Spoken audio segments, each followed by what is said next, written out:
Those up there are some of the other haunted buildings in North Adelaide. I just added this one just specifically for today's talk. This wasn't part of the city talk when I did this a month ago. Just a few other little places just to talk about because they're local and you probably want to know more about this area than Adelaide itself. So the top there is the Channel 9 studios just up the road, which unfortunately are going to be knocked over very, very shortly. As it turns out, it's thought to have been haunted by a former World War I soldier who lost his leg. He's been nicknamed Charlie. Now, interestingly, yesterday I did a radio interview at Radio Adelaide about this particular presentation, and the lady that I was talking to actually used to work at Channel 9. And before she could actually get out what she was going to say, I said, "Oh, did you see the soldier named Charlie?" And she kind of looked at me in shock and said they actually did see Charlie, and she always thought it was just someone playing a prank on her. So Charlie has been seen walking around Channel 9 quite a few times, and the first time he was heard of was when Channel 9 was actually a dance studio. So the little church part there on the corner, that was a dance studio in around the 1930s, 1940s, and he was starting to be seen around then. There used to also apparently be a cemetery somewhere on the site, and there's still a chance there might still be a few people buried there. The Princess Lodge Hotel, actually has a poltergeist. That particular building was the former home of Arthur Waterhouse and family. If you're not sure who Mr. Waterhouse is, his father was the gentleman who built Waterhouse Chambers on the end of Rundle Street and King William Street. Very, very wealthy, famous family who did lots for the city. Arthur Waterhouse died in the building in 1935, and his wife Louisa died in 1944. Room 19 is considered the most haunted part of that particular building.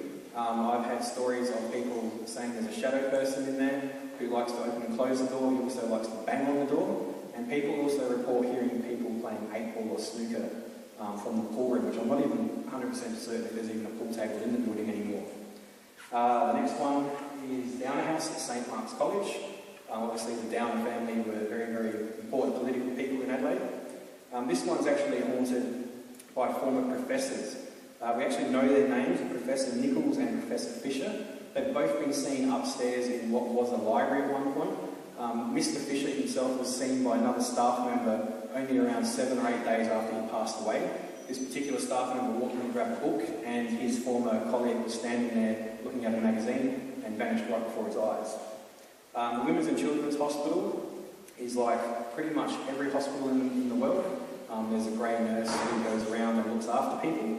That story is really, really common. The other really common ghost story right around the world is the white lady with the lantern in cemeteries. So you've probably heard those stories millions of times. No one knows who those particular people are.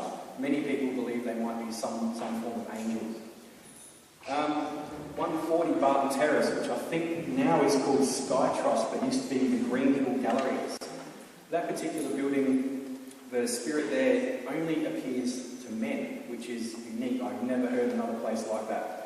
And she's described as a grey lady. She's a lady around her late 50s. She's often seen looking out of the back windows into what's now the courtyard there. Back in around 1969, when the place was sold to the art gallery owner, there was a group of builders there who kept saying to the owners, "There's a strange woman who looks out the window at us. She sits there pretty much for 8 hours a day and never moves. Can you go check on her and make sure she's all right?" They said, "No, there's no one in there." One gentleman actually went over and tapped on the window and she disappeared right in front of him. She's persisted as a ghost story for that particular building ever since. And probably the biggest haunting in Adelaide actually would be the Calvary Hospital. And I'm sure you all know about Calvary Hospital, but you probably don't realise that the very first ghost sighting ever recorded in Adelaide, which is actually in the very first newspaper printing, was actually at the Calvary Hospital, back when it was the Younghusband Mansion.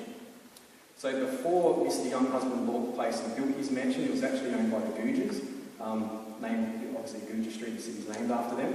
Mrs. Googer actually passed away and was buried in that particular plot of land. And at that stage, that particular house that was there was actually quite a creepy looking house and one of the only houses on the hill. And a lot of people had heard that she was actually buried there, and of course, back in those days, people were a little bit more superstitious and ghost stories started to pop up about that particular place. When Mr. Younghusband built his mansion, it had a room downstairs that was never finished and boarded up. And once it become the hospital, the nuns used to sleep in the 2 rooms opposite the boarded up room, and they started saying that they could hear things happening in that room. So someone went in and pulled down the boards that were blocking up the room, and they reported seeing a woman sitting on a chair. She was grey from head to toe. She seemed to be luminescent, like she was glowing on her own accord, and she just stared at them, and she was crying the whole time, and then she vanished. And of course, that ghost story just kept growing and growing and growing, and become probably the most famous ghost story other than Francis Queenie